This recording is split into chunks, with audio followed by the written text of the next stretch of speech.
आज हम जानेंगे रक्षपति जामवंत जी के बारे में। जामवंत जी को रक्षपति कहा जाता है। यह रक्ष शब्द बिगड़कर रीछ हो गया, जिसका अर्थ होता है भालू, अर्थात भालू के राजा। लेकिन क्या वे सचमुच भालू मानव थे? रामायण आदि ग्रंथों में तो उनका चित्रण ऐसा ही किया गया है। रक्ष शब्द संस्कृत के अंतरिक्ष शब्द से निकला है। दरअसल दुनिया भर की पौराणिक कथाओं में इस तारामंडल को अलग अलग नाम से पुकारा जाता है, लेकिन सप्तऋषि तारामंडल मंडल को यूनान में बड़ा भालू कहा जाता है। इस तारामंडल के संबंध में प्राचीन भारत और यूनान में कई दंतकथाएं प्रचलित हैं।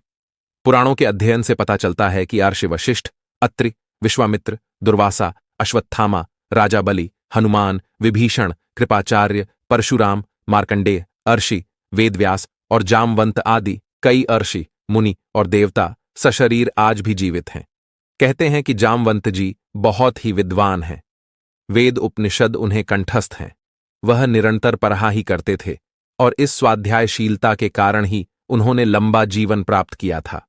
परशुराम और हनुमान के बाद जामवंत ही एक ऐसे व्यक्ति थे जिनके तीनों युग में होने का वर्णन मिलता है और कहा जाता है कि वे आज भी जिंदा हैं। लेकिन परशुराम और हनुमान से भी लंबी उम्र है जामवंत जी की, क्योंकि उनका जन्म सतयुग में राजा बलि के काल में हुआ था। परशुराम से बड़े हैं जामवंत और जामवंत से बड़े हैं राजा बलि।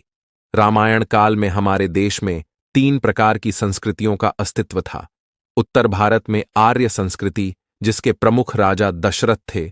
दक्षिण भारत में अनार्य संस्कृति, जिसका प्रमुख रावण था। और तीसरी संस्कृति देश के मध्य भारत में आरण्यक संस्कृति, जनजातीय और आदिवासी के रूप में अस्तित्व में थी, जिसके संरक्षक महर्षि अगस्त्य मुनि थे।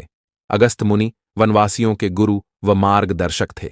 रक्ष और वानर, बाली, सुग्रीव, जामवंत, हनुमान, नल, नील आदि अस्त्य मुनि के शिष्य थे। कहा जाता है कि जामवंत सतयुग और त्रेता युग में भी थे और द्वापर में भी उनके होने का वर्णन मिलता है। जामवंत एक रीछ थे या किसी देवता की संतान? यह सवाल हर किसी के मन में आता है। इसको लेकर भी कई दंत कथाएं बताई जाती है, जिसमें एक कथा इसी है कि उनको अग्निपुत्र जामवंत कहा गया है। प्राचीन काल में इंद्रपुत्र, सूर्यपुत्र, चंद्रपुत्र, पवनपुत्र, वरुणपुत्र, अग्निपुत्र आदि देवताओं के पुत्रों का अधिक वर्णन मिलता है। उक्त देवताओं को स्वर्ग का निवासी कहा गया है। एक ओर जहां हनुमान जी और भीम को पवनपुत्र माना गया है, वहीं जामवंत जी को अग्निपुत्र कहा गया है। जामवंत की माता एक गंधर्व कन्या थी। जब पिता देव और माता गंधर्व थीं, तो वे कैसे रीछ मानव हो सकते हैं? यह सवाल अभी भी अनसुलझा हुआ है। एक दूसरी मान्यता अनुसार भगवान ब्रह्मा ने एक ऐसा रीछ मानव बनाया था जो 2 पैरों से चल सकता था और जो मानवों से संवाद कर सकता था। पुराणों अनुसार वानर और मानवों की तुलना में अधिक विकसित रीछ जनजाति का उल्लेख मिलता है। वानर और किमपुरुष के बीच की यह जनजाति अधिक विकसित थी। हालांकि इस संबंध में अधिक शोध किए जाने की आवश्यकता है। जामवंत का जन्म माना जाता है कि देवासुर संग्राम में देवताओं की सहायता के लिए जामवंत का जन्म अग्नि के पुत्र के रूप में हुआ था। उनकी माता एक गंधर्व कन्या थीं। सृष्टि के आदि में प्रथम कल्प के सतयुग में जामवंत जी उत्पन्न हुए थे। जामवंत ने अपने सामने ही वामन अवतार को देखा था। वे राजा बलि के काल में भी थे।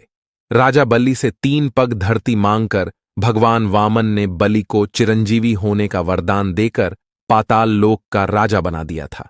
वामन अवतार के समय जामवंत जी अपनी युवावस्था में थे। जामवंत को चिरंजीवियों में शामिल किया गया है, जो कलियुग के अंत तक रहेंगे। जामवंत जी की संपूर्ण जानकारी जानने के लिए हमें लाइक और सब्सक्राइब कर हमारे साथ जुड़े रहे।